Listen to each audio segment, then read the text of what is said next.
যদি দেখে কিয়ামত হয়ে যাচ্ছে, কি হয়ে যাচ্ছে সবাই বলুন? কেউ যদি দেখে কিয়ামত হয়ে যাচ্ছে আর তার হাতে একটা চারা বীজ আছে, গাছের চারা, কি আছে? গাছের চারা। সে গাছের চারা রোপণ করতে গেছিল, ওদিকে যায় দেখে কিয়ামত শুরু হয়ে গেছে। বিষ্ণুনবী বলেন ফাইন ইসতাতাআ আন লা তাকুমা হাত্তা ইয়াগরিসাহা ফালইয়াগরিসহা, সে যদি পারে কিয়ামত হওয়ার আগেই ওটা রোপণ করে দিতে, সে যেন তাড়াতাড়ি করে রোপণ করে দেয়। আল্লাহু আকবার। ইসলাম কতটা কর্মমুখী ধর্ম।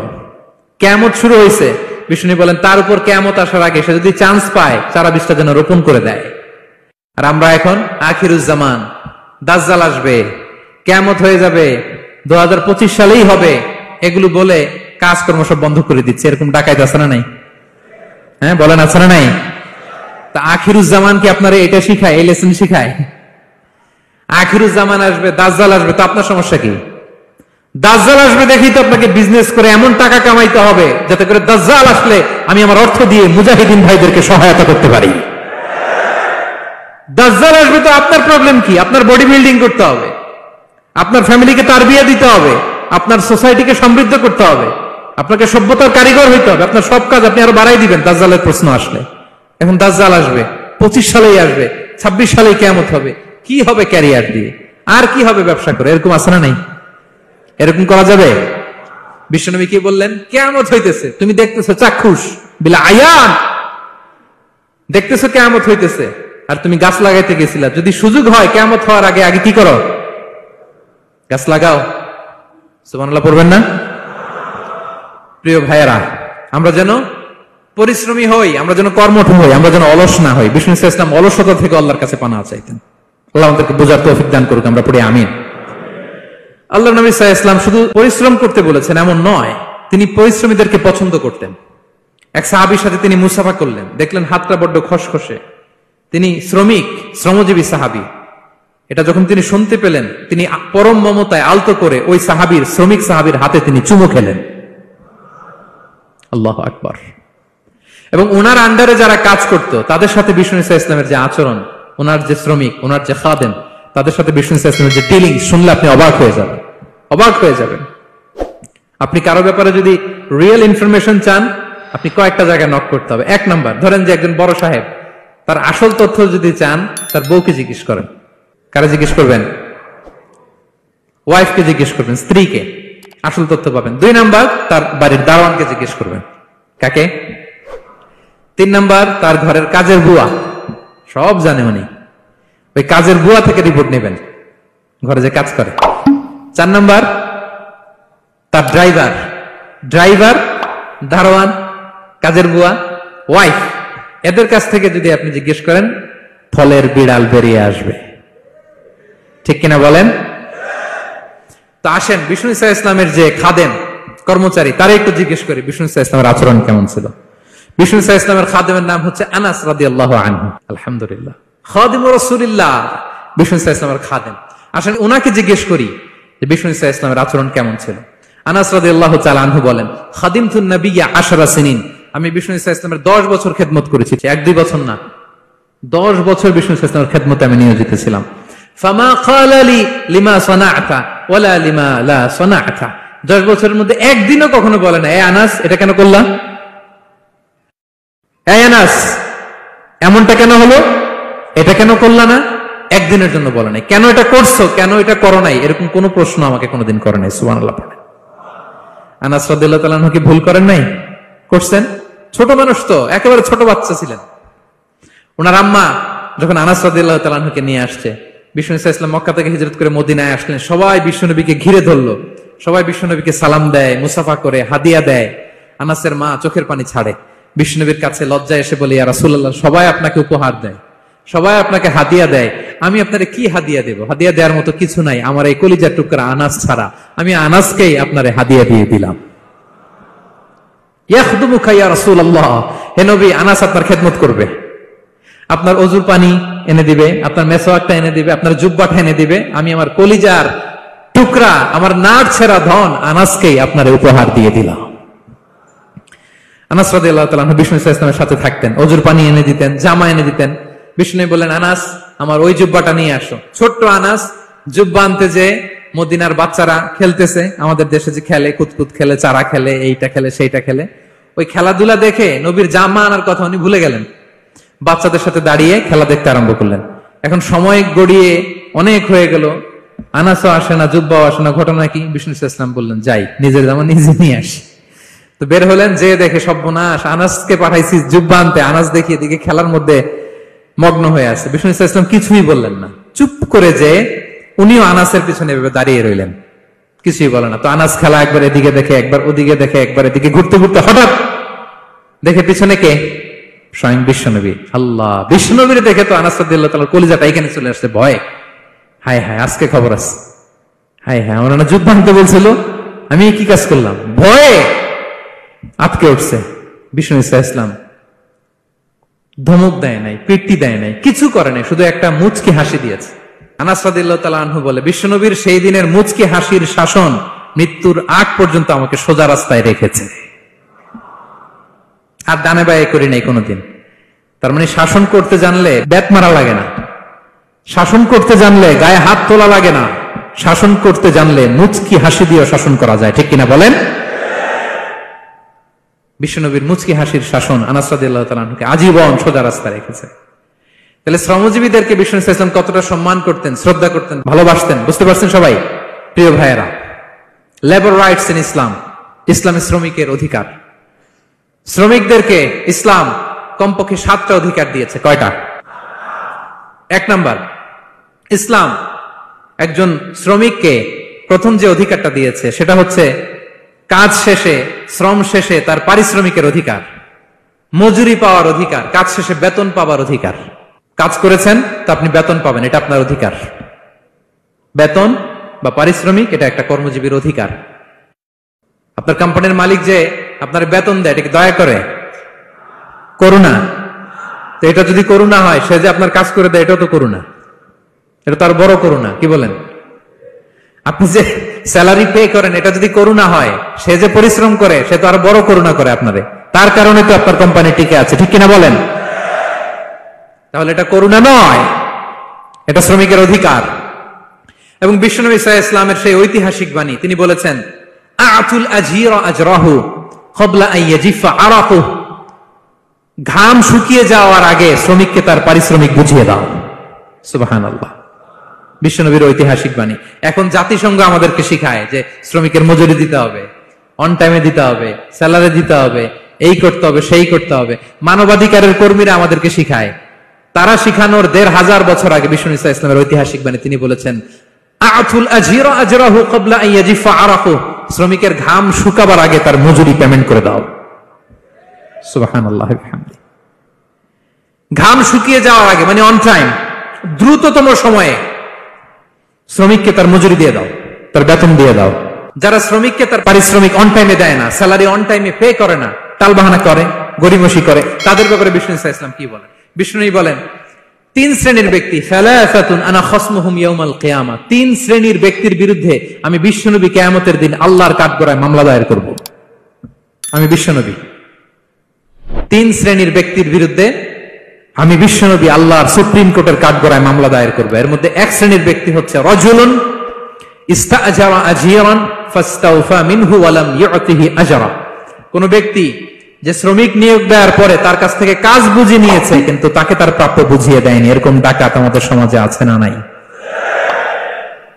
কাজ ঠিকই বুঝে নিছে কিন্তু তার প্রাপ্যটা বুঝিয়ে দেয়। বিশ্বনবী বলেন, তার বিরুদ্ধে আমি মামলা দায়ের করব। প্রিয় ভাইরা, বুঝে থাকলে উত্তর দেন। বিশ্বনবী যার বিরুদ্ধে মামলা দায়ের করবে তার জান্নাত তো একেবারে ডাইরেক্ট, তাই না? হ্যাঁ, সুন্দর বলছে একজন, তার কোনো জামিন নাই, ঠিক কিনা বলেন?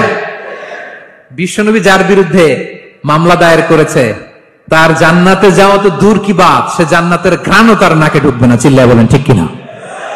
এই জন্য খবরদার, শ্রমিককে তার শ্রম নেয়ার পরে তার পারিশ্রমিক দিয়ে দেন, তার ঘাম শুকিয়ে যাওয়ার আগে, মানে অন টাইম। এটা নিয়ে কোনো টাল বাহানা করা যাবে তা না হলে বিশ্বনবী তার বিরুদ্ধে মামলা দায়ের করবে। তার মানে 1 নম্বর অধিকার বুঝে পাইছেন? আপনি যে কাজ করেন, কাজের বিনিময়ে যে পারিশ্রমিক পান, যে স্যালারি পান, এটা আপনার অধিকার। এটা করুণা নয়, এটা অনুকম্প নয়, এটা কোনো দয়া নয়, ইটস ইউর রাইট, এটা আপনার অধিকার। আওয়াজ করে বলুন তো, গলা ফুলিয়ে, এটা আপনার কি? দুই নাম্বার, একটা শ্রমিককে ইসলাম যে অধিকার দেয় সেটা হচ্ছে চুক্তি মাফিক সকল সুযোগ সুবিধা প্রাপ্তির অধিকার। অর্থাৎ একজন এমপ্লয়ার যখন তার এমপ্লয়িকে নিয়োগ করে, একটা এমপ্লয়মেন্ট কন্ট্রাক্ট থাকে না? এমপ্লয়মেন্ট কন্ট্রাক্ট বুঝেন তো? একটা চুক্তিপত্র থাকে, এখানে ফিক্স করা থাকে ওয়ার্কিং আওয়ার্স, কয় ঘন্টা আপনি কাজ করবেন, আপনার জব স্পেসিফিকেশন, কি করবেন কি করবেন না, আপনার স্যালারির ব্যাপারে থাকে, কত স্যালারি দিবে, কখন দিবে, আবার আপনি ওভার টাইম করলে এক্সট্রা পে করবে, আপনি রেগুলার কাজ করলে ঘন্টায় per hour 20 ringgit, overtime করলে 40 রিঙ্গিট, তারপর আপনি কখন ব্রেক নিবেন, একটা ব্রেক থাকে না যে এই টাইমে একটা ব্রেক দিতে হবে, এগুলো মিউচুয়াল আন্ডারস্ট্যান্ডিং এ এমপ্লয়মেন্ট কন্ট্রাক্টে থাকে। আপনি হলিডে কখন করবেন, ছুটি থাকতে হবে, টানা 7 দিন কাজ করানো যাবে বলেন? না, আন্তর্জাতিক ভাবে এটা নিষিদ্ধ। টানা 7 দিন কোনো কাজ নাই, একদিন তার হলিডে থাকতে হবে, তার অ্যানুয়াল লিভ থাকতে হবে, right to rest and leisure, বিশ্রামের একটা সময় লাগবে। এই যে 1 মে আন্তর্জাতিক শ্রমিক দিবস, এটা শুরু হয়েছে কিভাবে? ইউনাইটেড স্টেটস অফ আমেরিকার শিকাগোতে 1986 সালে এই কাজের বিরুদ্ধেই তারা আন্দোলন করেছিল। টানা 7 দিন তাদেরকে দিয়ে গাদার মতো খাটানি খাটাতো, দাসের মতো তাদের সাথে আচরণ করা হতো। তারা আন্দোলন শুরু করেছিল, 8 জনকে গুলি করে নিহত করা হয়েছিল, সেখান থেকে এই মে দিবস। কিন্তু বিষ্ণু ঈসা ইসলাম 1500 বছর আগে এই শ্রমিকদের অধিকারের ব্যাপারে সোচ্চার ছিলেন, আলহামদুলিল্লাহ বলেন। তাহলে right to rest and leisure, UDHR, universal declaration for human rights, এগুলো সব নির্ধারিত আছে। তার মানে একজন শ্রমিকের 2 নম্বর অধিকার হচ্ছে চুক্তি অনুযায়ী সকল সুযোগ সুবিধা প্রাপ্তির অধিকার। আপনার চুক্তি করছেন, আপনি এটা এটা দিবেন, কিন্তু কাজের পরে আপনি ফ্যাসিলিটি দিচ্ছেন না, এটা করা যাবে বলেন? করা যাবে? আল্লাহর কোরআন কি বলছে শুনুন। আল্লাহর কোরআন বলে, ইয়া আইয়ুহাল্লাযীনা আমানু আউফু বিল উকুদ, O you who believe fulfil your contract, ও বিশ্বাসীরা তোমরা তোমাদের চুক্তি পূর্ণ করো। ওয়া আউফু বিল আহদি ইন্নাল আহদা কানা মাসউলা, তোমরা যে কমিটমেন্ট করেছো, যে কন্ট্রাক্ট করেছো, এই চুক্তি তোমরা পূর্ণ করো, তা না হলে কিয়ামতের কঠিন ময়দানে এই চুক্তির ব্যাপারে, কন্ট্রাক্টের ব্যাপারে, এই এগ্রিমেন্টের ব্যাপারে আপনারা জিজ্ঞেস করবে কে? তাহলে যা চুক্তি করেছেন সুযোগ সুবিধা, তাই আপনাকে দিতে হবে। মালিক ভাইয়েরা মনে থাকবে তো নাকি? এগ্রিমেন্টে যা যা বলেছেন, যা যা লিখে সিগনেচার করেছেন, তাই আপনাকে দিতে হবে। আদেশটা কার? সবাই বলুন। আপনি মন চাইলে হায়ার করবেন, আর পরের দিন ফায়ার করবেন, এরকম করা যাবে? হ্যাঁ, চাইলে হায়ার ফায়ার, মন যা চায় তা করবেন, এটা করা চলবে না। তাহলে 2টা অধিকার গেল। 3 নম্বর, একজন শ্রমিককে ইসলাম যে অধিকার দিয়েছে সেটা হচ্ছে সুন্দর আচরণ পাবার অধিকার। তিনি আপনার ফ্যাক্টরির ওয়ার্কার, আপনার স্টাফ, এজন্য যা মনে চায় তা আচরণ করবেন, দাসের মতো আচরণ করবেন, এটা করা যাবে? আওয়াজ করে বলেন, করা যাবে? বিষ্ণু ঈসা ইসলাম ইন্তেকালের আগে পুরা উম্মাহকে 2টা বিষয় ওসিয়ত করেছেন। আওয়াজ করে বলুন তো কয়টা? 1 নম্বর হচ্ছে নামাজ। 1 নম্বর কি? আসসালাত। আসসালাত, রুহু বের হওয়ার আগে, ইন্তেকালের আগে বিষ্ণু বলেন আসসালাত, আসসালাত, নামাজ, নামাজ।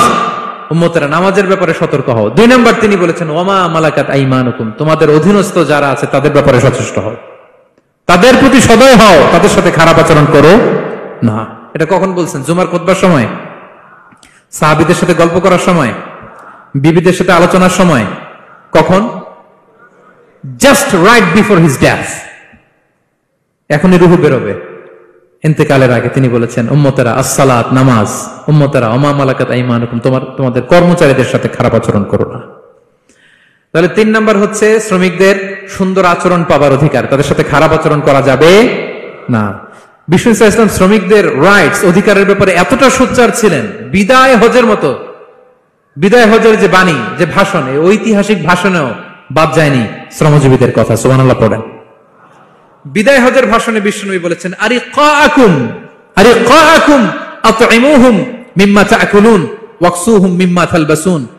খবরদার ও আমার উম্মতেরা, এই ভাষণের পরে আর বড় কোনো ভাষণ আমার পক্ষ থেকে তোমরা পাবে না। তোমাদের কর্মজীবী, তোমাদের শ্রমিক, তোমাদের ওয়ার্কার, তোমাদের স্টাফদের ব্যাপারে সাবধান থাকো। তোমরা যা খাবে তাদেরও তা খাওয়াবে, তোমরা যা পড়বে তাদেরও তা পড়তে দিবে, তাদের প্রতি তোমরা সদয় হবে। বিদায় হজের বাণী তো বিষ্ণু ইসলাম আপনাদের কথা ভুলে নাই, আলহামদুলিল্লাহ পড়েন। কি রহমতের নবী ছিলেন, কি মায়ার নবী ছিলেন, শ্রমজীবীদেরকে বিষ্ণু ইসলাম এতটা ভালোবাসতেন। তাহলে 3 নম্বর যে অধিকার ইসলাম একজন শ্রমিককে দেয় সেটা হচ্ছে সুন্দর আচরণ পাবার অধিকার। দেখবেন যে মালিক বা যে এমপ্লয়ার ভালো আচরণ করে, সব শ্রমিককে তাকে ভালোবাসে, তার জন্য দোয়া করে। আপনি মালিক হয়ে অসুস্থ, দেখবেন আপনার ওয়ার্কার গুলো জায়নামাজ বিছিয়ে সেজদায় পড়ে আপনার জন্য কাঁদে। এরকম আছে না নাই? মালিক হলে তো এরকম মালিক হইতে হবে, এমপ্লয়ার হলে তো এরকম হওয়া চাই, ঠিক কিনা বলেন? তাহলে আমরা শ্রমজীবীদের সাথে ভালো আচরণ করব, পারা যাবে তো ইনশাআল্লাহ? ইনশাআল্লাহ। 4 নাম্বার, কর্মক্ষেত্রে নিরাপত্তার অধিকার। শ্রমজীবী ভাইদের যে ওয়ার্ক প্লেস আছে সেখানে তাদের নিরাপত্তা থাকতে হবে, সেফটি মেজারমেন্ট থাকতে হবে। অনেক জায়গায় দেখি আয়রন ফ্যাক্টরি গুলোতে যারা কাজ করে, আল্লাহু আকবার, আপনারা ভিডিও ক্লিপসে দেখবেন যে কি ভয়ঙ্কর সেখানকার অবস্থা। ডিহাইড্রেশন, এক একজন অসুস্থ হয়ে যায়। সেখানে তাদের পর্যাপ্ত পানির ব্যবস্থা নাই, এটা নাই সেটা নাই। এমন এমন ফ্যাক্টরিতে আমাদের অনেক ভাইরা কাজ করে, কেমিক্যাল ফ্যাক্টরি, মাস্কও নাই। এরকম ডাকাইতে আছে না নাই? কেমিক্যাল ফ্যাক্টরিতে যারা কাজ করবে এদেরকে মাস্ক দিতে হবে, এদেরকে হ্যান্ড গ্লাভস দিতে হবে। নির্মাণ শ্রমিক যারা আছে তাদেরকে হেলমেট দিতে হবে। প্রত্যেকটা ফ্যাক্টরিতে ফায়ার এক্সটিংগুইশার লাগবে, আগুন লাগলে অগ্নি নির্বাপক যে যন্ত্র, এগুলোর দরকার আছে না নাই বলেন? গাদার মতো ঢোকার জায়গা নাই, বেরোয়ার জায়গা নাই, সেফ এন্ট্রি নাই, সেফ এক্সিট নাই। হাজার হাজার মানুষ কাজ করে, আগুন লাগলে সব পুরো ছাই। এরকম হয় না প্রিয় ভাইরা? বলেন, আওয়াজ করে বলেন, হয় না এরকম? অহরহ আমরা দেখি বাংলাদেশ। অগ্নি নির্বাপক যন্ত্র নাই, না, এটা করা যাবে না। আগুন লাগলে কিভাবে আপনি আগুন নেভাবেন, কিভাবে তাদের সেফটি সিকিউরিটি এনশিওর করবেন, এগুলো সব আগে থেকে নির্ধারণ থাকতে হবে। তাহলে 4 নাম্বার হচ্ছে নিরাপত্তা অ্যাজ এ এমপ্লয়ার, এটা আপনাকে এনশিওর করতে হবে। 5 নাম্বারে সাধ্যের বাইরে কোনো কাজে বাধ্য না করার অধিকার। সাধ্যের বাইরে কিছু আপনি তার উপর চাপিয়ে দিতে পারবেন, এমন হেভি ওয়ার্কলোড দিতে পারবেন না যেটা তার শরীরে কুলায় না। এরকম ডাকাইতেছে যে পারে না, তারপরও তার উপর কাজ চাপিয়ে দেয়, আছে না নাই? বলেন বলেন। ওয়ার্কারের স্বাস্থ্যহানি হয়, অঙ্গহানি হয়, এবং এমন ছোট ছোট বাচ্চাদের দিয়ে কাজ করায়, শিশু শ্রম। এটা তো আইনত দণ্ডনীয় অপরাধ, এটা করা যাবে না। এগ্রিমেন্টে, চুক্তিতে আপনি যা করাবেন, যেভাবে করাবেন, যা চান সার্ভিস, ওইটাই করাইতে হবে। এবং আল্লাহর বিধান এটা, লা ইউকাল্লিফুল্লাহু নাফসান ইল্লা উসআহা। আল্লাহ সাধ্যের বাইরে বান্দার উপরও কোনো কিছু চাপিয়ে দেয় না। এটা samely applicable to the worker. বিষ্ণু ইসলাম বলেন, ওয়ালা ইউকাল্লাফু মিনাল আমালি ইল্লা মা ইউতিক। সাধ্যের বাইরে কোন ওয়ার্কারকে অতিরিক্ত কোনো কাজ চাপিয়ে দেয়া যাবে না। ফাইন কাল্লাফাহু, যদি তাকে সাধ্যের বাইরে কোনো কাজ চাপিয়ে দিতে হয়, মা ইয়াগলিবুহু, যেটা তার জন্য কষ্ট হয়ে যায়, ফাল ইউইনহু আলাই, এই কাজে তাকে সাহায্য করতে হবে। মালিক হয়ে আপনার হাত লাগাতে হবে, অথবা এক্সট্রা ম্যান পাওয়ার নিতে হবে, ওয়ার্ক ফোর্স নিতে হবে। সুবহানাল্লাহ পড়েন। বিশ্বনবী মনে হচ্ছে যেন বর্তমান যে এই যে হাজার হাজার ফ্যাক্টরি, এই কলকারখানা, এই ওয়ার্কারদের দুর্দশাগুলো দেখে দেখে পয়েন্টে পয়েন্টে ধরে ধরে কথা বলেছেন। আল্লাহু আকবার। যদি সাধ্যের বাইরে কিছু চাপিয়ে দিতে হয় তাহলে তাকে সহায়তা করতে হবে। তাহলে 5 নাম্বার শ্রমিকের অধিকার হচ্ছে সাধ্যের বাইরে কোনো কাজে বাধ্য না করার অধিকার। আপনি বাধ্য করতে পারবেন না। কটা গেল? 5টা। মাশাআল্লাহ, খুব মনোযোগী শ্রোতা। 6 নম্বরে শ্রমিকের উপর আল্লাহ যা যা ফরজ করেছেন তা আদায়ের অধিকার দিতে হবে আপনাকে। সালাতের সময় হলে তাকে নামাজ পড়তে দিতে হবে। নন মুসলিম হলে এটা ভিন্ন ইস্যু। তখন আপনি চেষ্টা করবেন একটা মুসলিম কোম্পানিতে যাওয়ার, মুসলিম মালিকের আন্ডারে যাওয়ার, অথবা তাদেরকে সবাই মিলে অ্যাপ্লিকেশন করে বুঝাবেন যে সামান্য ফরজ নামাজটুকু পড়ার অনুমতি, পারমিশন আমরা চাই। কিন্তু কোন মুসলিম এমপ্লয়ার নামাজের জন্য বাধা দিতে পারবে না। রমজান মাসে রোজা রাখা শ্রমিকের জন্য ফরজ না, অনুমতি দিতে হবে। নারী কর্মীদেরকে, যারা নারী কর্মী আছে তাদেরকে পর্দার অনুমতি দিতে হবে, হিজাবের অনুমতি দিতে হবে। মালিক তো দূরের কথা, আমাদের বাংলাদেশে অনেক বিশ্ববিদ্যালয়ের শিক্ষকরাই অনুমতি দেয় না। এরকম ডাকাত শিক্ষক আছে না নাই? এরকম জালেম বাংলাদেশে আছে না নাই? ঢাকা বিশ্ববিদ্যালয় চিন্তা করা যায়, মুসলিমদের টাকা দিয়ে যে বিশ্ববিদ্যালয়, ওখানে আমার বোনেরা পর্দা করে যেতে পারে না, আমার মুসলিম বোনেরা হিজাব পড়তে পারে না, নেকাব পড়তে পারে না। এই অধিকার কি শিক্ষককে দেওয়া হয়েছে? কথা বলেন না, never. You never can do that. একটা রেগুলার ড্রেস কোড থাকবে, এটা সবাই মানবে। এটার উপরে দিয়ে সে চাদর পরবে না ওড়না পরবে না হেজাব পরবে না ব্লেজার পরবে, এটা নিয়ে নাক গলানোর ক্ষমতা কোনো শিক্ষকের নাই। চিল্লায় বলেন ঠিক কিনা? তাহলে আপনার কর্মস্থলে মুসলিম নারীরা যদি কাজ করে, নারী কর্মীদের জন্য পর্দার ব্যবস্থা করতে হবে, ঠিক কিনা বলেন? হালাল ফুড খাওয়ার ব্যবস্থা থাকতে হবে। ওয়াইন খাওয়ানো যাবে না, ড্রিঙ্কস করানো যাবে না, পর খাওয়ানো যাবে না, ঠিক কিনা বলেন? আপনার কোম্পানিতে আপনার শ্রমিককে দাড়ি রাখতে চাইলে দাড়ি রাখার অনুমতি দিতে হবে, ঠিক কিনা বলেন? দাড়ি রাখা ওয়াজিব। দাড়ি রাখা কি? কোন কোন মতে সুন্নাতে মুআক্কাদা, যেটাই আমরা বলি একজন মুসলিমের জন্য এটা আবশ্যক। দাড়ি রাখতে বাধা দেয়া যাবে? আমাদের বাংলাদেশে দেয়? হ্যাঁ, কোন কোন কোম্পানি দেয়। কোন কোম্পানি দেয় বলেন?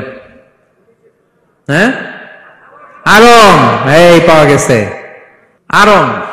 কিছুদিন আগে দাড়ি রাখবে বলে এক ছেলেকে কর্মচ্যুত করেছে, এরকম আছে না নাই? করা যাবে? করা যাবে বলেন?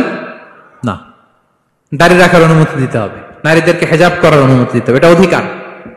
এটা অধিকার। শ্রমিকের উপর আল্লাহ তাআলা যা যা ফরজ করেছে এটা আদায়ের অধিকার তাকে দিতে হবে। আলহামদুলিল্লাহ বলেন। 7 নাম্বার, সর্বশেষ, সামাজিক নিরাপত্তা লাভের অধিকার, সোশ্যাল সিকিউরিটি।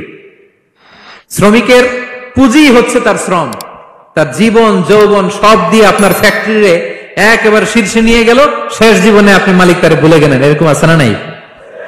নো, তার জন্য সোশ্যাল সিকিউরিটির ব্যবস্থা করতে হবে। অনেক শ্রমিক ভাইরা আছে সারা জীবন ফ্যাক্টরির জন্য কাজ করে শেষ বয়সে দুরারোগ্য ব্যাধিতে আক্রান্ত, তাদের খোঁজ খবর কেউ নেয় না। এটা গভর্নমেন্টের দায়িত্ব। গভর্নমেন্ট ফান্ড থেকে, কোম্পানির ফান্ড থেকে, অথবা কোনো যাকাত ফান্ড থেকে, অথবা কোনো এন্ডাওমেন্ট ফান্ড থেকে, অর্থাৎ ওয়াকাফের ফান্ড থেকে তাদের সোশ্যাল সিকিউরিটির ব্যবস্থা করতে হবে। সামাজিক নিরাপত্তা দরকার আছে না নাই বলেন? এটা আপনাদের অধিকার। এই 7টা অধিকার ইসলাম একজন শ্রমিককে দিয়েছে। তো শ্রমিককে ইসলাম শুধু অধিকারই দিয়েছে, মালিকের কোনো অধিকার নাই নাকি? এবার মালিকরা খেপে উঠছে। এতক্ষণ মালিকরা চুপচাপ, আমি দেখতেছি তো, এতক্ষণ যা যা বলতেছি মালিকরা চুপচাপ শুনতেছে। যখনই বলছি মালিকের অধিকার আছে না নাই, মালিকরা কয় আছে। হ্যাঁ, ইসলাম চেক এন্ড ব্যালেন্স করেছে। ইসলাম হচ্ছে ভেরি ব্যালেন্সড রিলিজিয়ান, ভারসাম্যপূর্ণ একটা জীবন ব্যবস্থা। শ্রমিকেরও দায়িত্ব আছে। শ্রমিকেরও কি প্রিয় ভাইয়েরা দায়িত্ব আছে। বিষ্ণু ইসলাম বলেন, সালাসাতুন লাহুম আজরান, 3 শ্রেণীর ব্যক্তি আছে যাদেরকে আল্লাহ যে কোনো কাজ করলে ডাবল রিওয়ার্ড দিবে, ডাবল। আপনি নামাজ পড়লে যাওয়া সওয়াব, এক করলে দ্বিগুণ সওয়াব। এর মধ্যে এক শ্রেণীর হচ্ছে ওয়াল আবদুল মামলুক ইদা আদ্দা হাক্কাল্লাহ ওয়া হাক্কা মাওয়ালিহ, ওই দাস যে তার আল্লাহর ইবাদত করে, আল্লাহর হক পালন করে আর তার মনিবের হক পালন করে। এখানে দাস বলতে শুধু আগের সময়ের দাসই নয়, বর্তমান সময়ের যারা কর্মজীবী তারাও। কোন কর্মজীবী সে যদি আল্লাহর বিধান, আল্লাহর হক আদায় করে, পাশাপাশি যার আন্ডারে সে কাজ করে তার হক আদায় করে, বিষ্ণু ইসলাম বলেন সব কাজে তার প্রতিদান হবে ডবল ডবল। করেন আল্লাহু আকবার। তাহলে শ্রমিকের দায়িত্ব হচ্ছে কোম্পানিকে যে সার্ভিস তার দেওয়া এটা পূর্ণাঙ্গ রূপে দিতে হবে। এটা হচ্ছে শ্রমিকের দায়িত্ব। 1 নম্বরের দায়িত্ব হচ্ছে লয়ালটি, আমানতদারিতা। 1 নম্বর দায়িত্ব কি? আপনি বেতন নেন আপনার বসের কাছ থেকে, কোম্পানির কাছ থেকে, কিন্তু সার্ভিস দেন আরেক কোম্পানির, হবে বলেন? যার নুন খাই তার গুণ গাইতে হবে। আপনি যেই কোম্পানি থেকে স্যালারি নেন, সার্ভিস আপনার তাকে দিতে হবে। লয়ালটি থাকতে হবে, বিশ্বস্ততা, এটা জরুরি, এটা থাকতে হবে। আপনার মালিক আপনার কাছ থেকে এই লয়ালটি প্রাপ্য, সে যেন আপনার উপর আস্থা রাখে, আপনার বস যেন আপনার উপর আস্থা রাখতে পারে, এইটা মালিকের অধিকার। কথা কি বুঝেন? হ্যাঁ, এবার শ্রমজীবী ভাইরা একটু ঠান্ডা হয়ে গেছে, দেখছেন চেক এন্ড ব্যালেন্স। কথা বলেন ঠিক কিনা? আপনার মালিক আপনার কাছ থেকে এটা প্রাপ্য, এটা তার অধিকার, বিশ্বস্ততা। ইন্না খায়রা মান ইস্তাজারতাল কবিউল আমিন, যাকে নিয়োগ দেওয়া হবে তার মধ্যে 2টা কোয়ালিটি থাকতে হয়। কয়টা? মুসা আলাইহিস সালাম ফেরাউনের বাবুর্চিকে 1 থাপ্পড় মারলেন রেগে মেগে। উনি থাপ্পড় মারছিলেন আদব শিক্ষা দেওয়ার জন্য, কিন্তু বেচারা সাথে সাথে মরে গেছে। উনি মারছিলেন আদব শিখানোর জন্য, বেচারা যে মরে যাবে মুসা আলাইহিস সালাম জানতেন না। এখন দেখে সর্বনাশ, সেটা তো মরে গেছে, অক্কা পাইছে। উনি দিলেন দৌড়। মুসা আলাইহিস সালাম দৌড়াতে দৌড়াতে প্রাণ ভয়ে চলে গেলেন আরেক সীমান্তে, মিশর ছেড়ে আরেক এলাকায়। যে দেখে কিছু লোক ধাক্কাধাক্কি করে তাদের উটগুলোকে পানি খাওয়াচ্ছে, আর 2টা মেয়ে পাশে চুপ করে বসে আছে। উনি বুঝতে পারলেন মেয়েগুলো এই ইয়াং ছেলেদের সাথে ধাক্কাধাক্কি করে টিকতে পারবে না। উনি এগিয়ে গেলেন, বললেন তোমরা পানি খাওয়াবো ওটদেরকে? হ্যাঁ খাওয়াবো, আসো। উনি ওটগুলো নিয়ে সবাইকে সরিয়ে পানি খাইয়ে দিলেন, মেয়েরা চলে গেল। এবার বাবার কাছে যেয়ে বলল, বাবা এমন এক ছেলের সন্ধান পাইছি, ছেলেটা খুব ভালো, আমাদের চেহারার দিকে তাকায় না, মাটির দিকে তাকিয়ে কথা বলে। আজকে এই লোক না থাকলে আমরা আমাদের ওটগুলোকে পানি খাওয়াতে পারতাম না। আর ভিনদেশী লোক, আমরা চিনিও না। ইন্না খায়রা মান ইস্তাজারতাল কবিউল আমিন। বাবা কাজ করেন, আমাদের তো রাখাল লাগবে, আমাদের দেখভাল করার জন্য তো একজন সুপারভাইজার দরকার, এই ছেলেকে আপনি কাজে রেখে দেন। সুবহানাল্লাহ পড়বেন না? হ্যাঁ, বাবা বললো যাও নিয়ে আস। মেয়ে দুজন যে বললো আব্বার কাছে চলেন, আব্বা আপনার কথা বলবে, আপনার সাথে আলাপ করবে। মুসা আলাইহিস সালাম বললেন ঠিক আছে, তোমরা পেছনে পেছনে যাও, আমি তোমাদের আগে আগে যাই, তোমরা আমাকে বলবা যে ডানে না বায়ে না সামনে। সুবহানাল্লাহ পড়বেন না? কি চরিত্র, কি চরিত্র ছিল যাতে করে তাদের দিকে তাকানো না লাগে, মুসা আলাইহিস সালামের নজর যেন তাদের দিকে না পড়ে। মুসা আলাইহিস সালাম বললেন আমি আগে যাই, তোমরা পিছন থেকে বলো ডানে না বায়ে, কোন গলি, কোথায় যাব। আল্লাহু আকবার। তো যাওয়ার পরে মুসা আলাইহিস সালামের সততা, এই বিশ্বস্ততা আর স্ট্রেংথ, শক্তি দেখে ওনাকে কাজে রেখে দিলেন মেয়ে দুটার বাবা। সুবহানাল্লাহ বলেন। আর বললেন এত বছর কাজ করবা, পারিশ্রমিক হচ্ছে কাজ যখন শেষ আমার এক মেয়েরে তোমার কাছে বিয়ে দিয়ে দিব।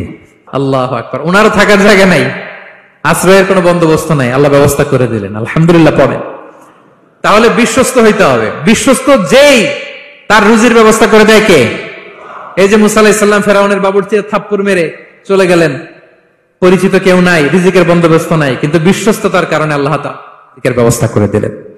তাহলে এক নাম্বার মালিকের অধিকার হচ্ছে লয়ালটি, শ্রমিকদের বিশ্বস্ত হইতে হবে। আপনার পক্ষ থেকে বিশ্বস্ততা, এটা মালিকের প্রাপ্য। কথা বুঝতে পেরেছেন প্রিয় ভাইরা আমার? দুই নাম্বার চুক্তি অনুযায়ী শ্রম দেওয়া, এটা একজন শ্রমিকের দায়িত্ব।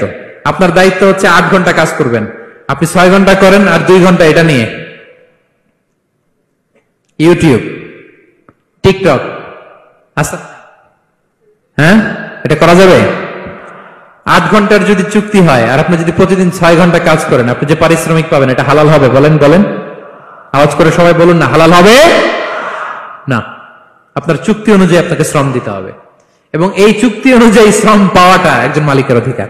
একজন মালিকের 3 নম্বর অধিকার হচ্ছে to work in a best manner possible. আপনার সাধ্যের সবটুকু উজাড় করে দিয়ে কোম্পানির জন্য কাজ করতে হবে।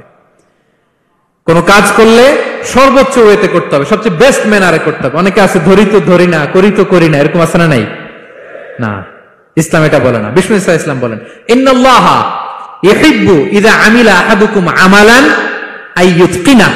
আল্লাহ তাআলা ওই কর্মচারীকে পছন্দ করে, আল্লাহ সুবহানাহু ওয়া তাআলা ওই কর্মচারীকে পছন্দ করে, ওই লোককে পছন্দ করে যে ব্যক্তি যখন কোনো কাজ করে ওটা মজবুত ভাবে করে, চমৎকার ভাবে করে, দ্য বেস্ট ওয়ে পসিবল, সুন্দরভাবে করে। এরকম কাজ করা যাবে তো? বলেন বলেন, যাবে? এবং যে শ্রমিক, যে কর্মজীবী ভাইরা এইভাবে কাজ করে, তারা মালিকের নজরে পড়ে যায় খুব তাড়াতাড়ি, ঠিক কিনা বলেন? হ্যাঁ, তাদের বেতন বেড়ে যায় তাড়াতাড়ি, তাদের অবস্থা তাড়াতাড়ি ভালো হয়। 4 নম্বর অধিকার হচ্ছে আপনি আন্তরিকতার সাথে কাজ করবেন, আপনার মালিকের কোম্পানিকে নিজের কোম্পানি মনে করবেন। পারা যাবে? শ্রমিক ভাইয়েরা আমার কলিজার টুকরা শ্রমজীবী ভাইয়েরা, মালিকের কোম্পানিকে নিজের কোম্পানি মনে করা যাবে? হ্যাঁ। অনেকে দেখবেন যে নিজের গাড়িটা খুব সেফলি ড্রাইভ করে, কিন্তু বসের গাড়ি নিয়ে যখন ড্রাইভ করে তখন আর এই এক্সট্রা কেয়ার নাই, এরকম আছে না? নাই। হ্যাঁ, নিজের জিনিস খুব দেখে শুনে রাখে, কিন্তু কোম্পানির জিনিস যখন ইউজ করে ওইখানে সেই দেখভাল তার নাই, এরকম আছে না? নাই। এরকম করবেন আপনারা না। আপনি যে কোম্পানিতে কাজ করেন এটা নিজের কোম্পানি, ওইটার উত্তর সাকসেস, সফলতার জন্য আপনাকে আন্তরিক হইতে হবে। তাহলে এই 4টা অধিকার আল্লাহ তাআলা প্রত্যেকটা মালিককে দিয়েছে। তাহলে চেক এন্ড ব্যালেন্স হয়েছে। কথা কি সবাই বুঝতে পারছেন? আলহামদুলিল্লাহ পড়েন। পুরো আলোচনার সামারি বলি 1 মিনিটে। 1 number lesson, take away message সাথে করে নিয়ে যাবেন, যেটা শুরুতে বলেছিলাম। 1 নাম্বার কথা হচ্ছে সফলতার জন্য পরিশ্রমের কোনো বিকল্প নেই।